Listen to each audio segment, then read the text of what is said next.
Vallejo, California. Isang bagong inilabas na video ang nagpapakita ng sandali ng lumabas sa kotse si Alexander Schumann, 24 taong gulang, at itinuro sa mga pulis ang tila baril. Ilang segundo lang, nagsimula ang putukan. Nang kalaunan, natuknasan na ang hawak niyang armas ay isang bibigan lamang.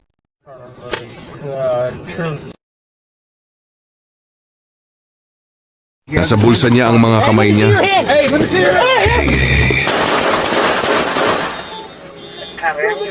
Ihulog ang baril, ihulog ang baril.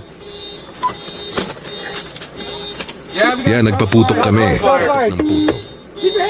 Hey, itaas mo ang iyong mga kamay. Huminto sa pag-abot, huminto sa pag-abot.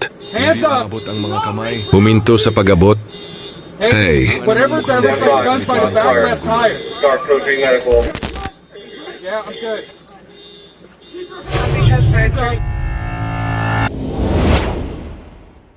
Habang sumisigaw ng mga utos ang mga pulis, bahagyang tumalikod si Schumann at doon na pumutok ang mga baril. 2 pulis ang nagpaputok ng 7 beses. Tinamaan siya ng ilang ulit.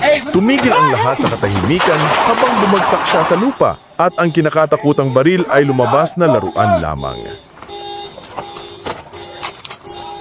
Yan, nagpaputok kami. Nagpaputok ng putok. Itaas mo ang iyong mga kamay. Uy, nakataas ang kamay. Huminto, huwag maabot. Hands up, huwag. Ano man ang hitsura nito ay nagmumula sa likod ng kaliwang gulong. Oh, magaling ako. Kamay sa bulsa niya. Let me see your hands, hey. Hayaan mo akong makita ang mga kamay mo. Ihulog ang baril, ihulog ang baril. Si Schumann at dinala sa ospital. Kinasuhan siya ng bandalismo, pananakit sa asawa, pagbabantang gamit ng replika ng baril, at pagtutol sa pag-aresto. Ang paglabas ng bodycam footage ay nagpasimula ng matinding talakayan sa komunidad ng Vallejo, lalo na't binanggit na kanyang ama na may pinagdadaanan umanong mental health issue ang anak.